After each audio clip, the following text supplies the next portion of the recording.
On appelle stockage optique la technologie consistant à écrire et à lire des informations en utilisant des phénomènes optiques. C'est ce qu'on va étudier avec le lecteur CD ou DVD. Intéressons-nous tout d'abord à la structure d'un CD. Il est constitué de couches, plus précisément de 4 couches. La première est un substrat en polycarbonate avec des creux et des plats. En fait, ce sont les informations inscrites le long des pistes. Ces pistes sont rendues réfléchissantes par une fine pellicule d'aluminium. On a ensuite la couche protectrice anti-UV et enfin l'habillage du disque. Maintenant, étudions le principe d'un lecteur. Un laser infrarouge est émis par une diode et il est focalisé sur la piste de lecture. Cette diode se déplace du centre vers l'extérieur du disque pendant que ce disque tourne. Le laser lit ainsi la totalité de la spirale où sont inscrits les micro-reliefs. Mais attention, les creux et les plats doivent défiler avec la même vitesse, si bien que la vitesse de rotation du disque s'adapte en fonction de la position de la tête de lecture. On peut illustrer ce phénomène avec l'animation suivante. Tête de lecture au centre, on voit que la rotation du disque est assez rapide, et plus la tête de lecture va se rapprocher de la périphérie, plus le disque va tourner lentement.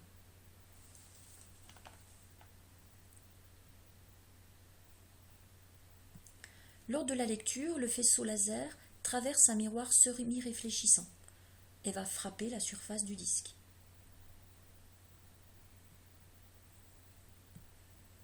Le faisceau laser se réfléchit sur la piste et interfère avec lui-même.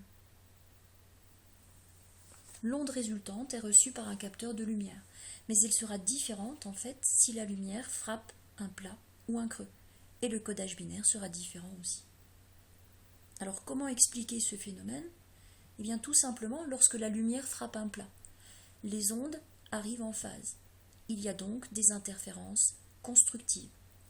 Le capteur détecte une intensité lumineuse max et convertit cette information en un code binaire 0 ou 1.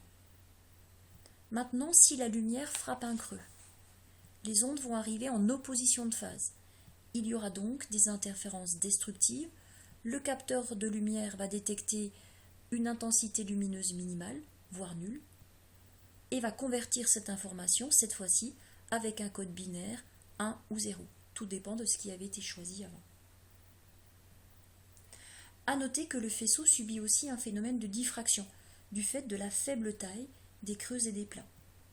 On aura donc non pas un point, mais une tache de lumière sur la surface du disque. Et la taille de cette tache va limiter le nombre d'informations que peut stocker un CD, car il faut que la tache du laser ne lise qu'une piste à la fois. Alors pour augmenter la capacité de stockage, c'est-à-dire augmenter le nombre de creux par disque, il faut réduire le phénomène de diffraction.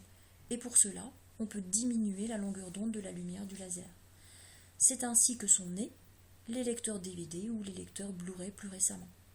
Donc là, on voit bien, dans le cas des lecteurs DVD, qu'on a une longueur d'onde de 600 nanomètres, pour les Blu-ray 405 nanomètres, donc une longueur d'onde plus faible, un phénomène de diffraction réduit, et donc une tâche de diffraction beaucoup plus petite.